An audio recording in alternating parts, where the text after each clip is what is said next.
Bu aydan etibarən qadınların və kişilərin pensiya yaşı bərabərləşdi.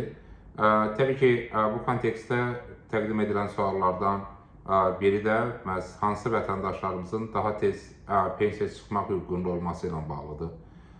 Nəzərə alsaq ki, qanunvericilikdə güzəştli şərtlərlə pensiya çıxmaq hüququ təsbit olunub və bu hüquq yalnız çoxuşaqlı ailələrə deyil, eyni zamanda bir sıra hallarda digər vətəndaşlarımıza da şamil olunur.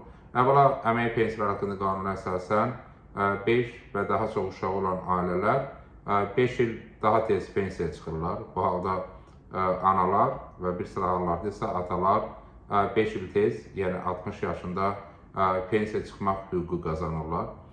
Eyni zamanda mövcud qanunvericiliyə əsasən daha tez pensiya çıxmaq hüququ həm də zərərli və ağır işlərdə çalışan vətəndaşlarımıza şamil olunur. Bu siyahı Nazirlər Kabineti tərəfindən müəyyənləşdirilir və mütəmadi olaraq Nazirlər Kabineti tərəfindən həmin siyahıya baxılır, əlavələr olunur və bu da təbii ki, daha çox vətəndaşlarımızın güzəştli şərtlərlə pensiya çıxmasına imkan yaradır. Eyni zamanda qanunvericiliyə əsasən bir sıra xəstəliklər olan vətəndaşlarımızın da daha tez pensiya çıxmaq hüququ var. Bu da təbii ki, Nazirlər Kabineti tərəfindən müəyyənləşdirilən siyahıya əsasən tətbiq olunur. Həm vətəndaşlarımızda bir sıralarda 5 il deyil, daha çox, məsələn 12 il daha tez pensiya çıxmaq hüququ verilir.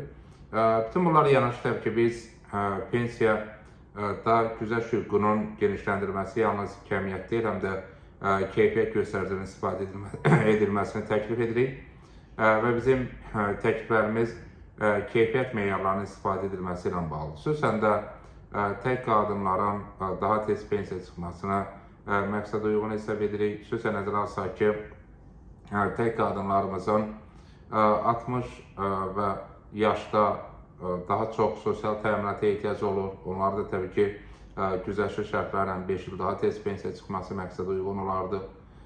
Bir sıra Avropa ölkələrində olduğu kimi, qadınlar və kişilərin pensiya yaşının fərqləndirilməsini məqsəd uyğun hesab edirik.